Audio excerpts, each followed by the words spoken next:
Ryan Mitchell had always tried to fit in at his corporate office.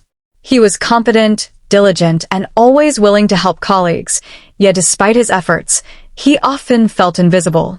Months of subtle rejection, being left out of lunch invites, excluded from project discussions, and overlooked for recognition, had chipped away at his morale.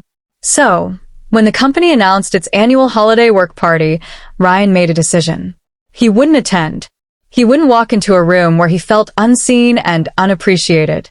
He would save himself the awkward interactions, the polite nods, and the endless reminders that he didn't quite belong. The night of the party, Ryan stayed home. He poured himself a glass of wine, sank into his favorite chair, and opened a book, trying to enjoy a quiet evening. Meanwhile, his colleagues were gathering at a luxurious rooftop venue downtown, celebrating promotions, bonuses, and festive cheer. Ryan's phone buzzed intermittently with group chat messages, photos of the beautifully decorated venue, selfies of laughing coworkers, and updates about gift exchanges. For a moment, he felt a pang of regret. Maybe he should have gone.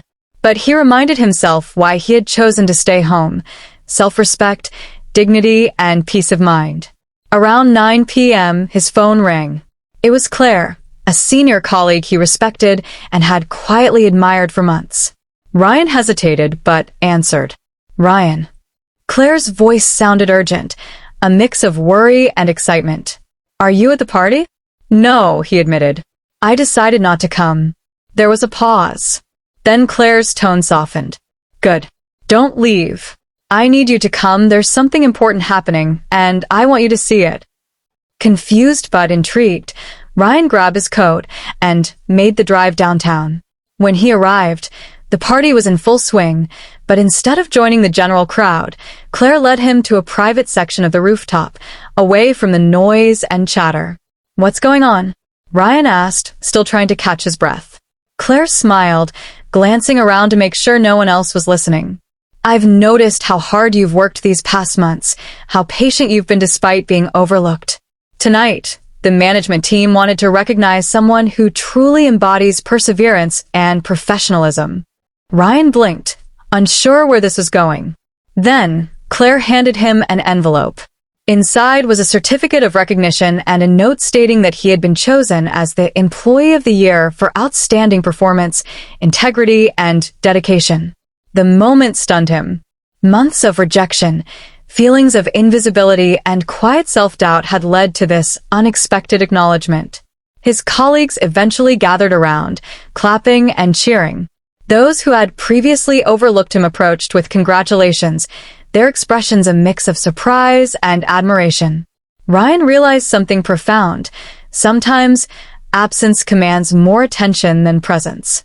By choosing not to subject himself to the superficial dynamics of the party, he had allowed his work and his character to speak for themselves. Recognition came not from trying to fit in, but from staying true to himself and his contributions. Claire squeezed his shoulder. "See? You didn't need to play the game to be noticed. People finally see you for what you're worth."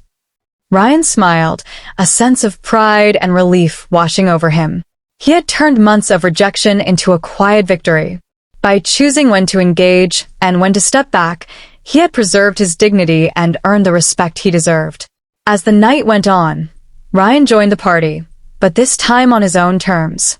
He mingled with confidence, sharing stories and laughs, not because he needed validation, but because he was finally recognized for the value he had always brought to the table.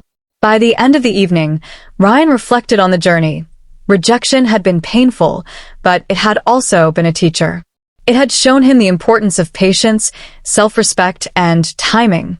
Sometimes, the quiet choice to step back is the boldest move of all, and in doing so, he had transformed a night of expected disappointment into a moment of triumph.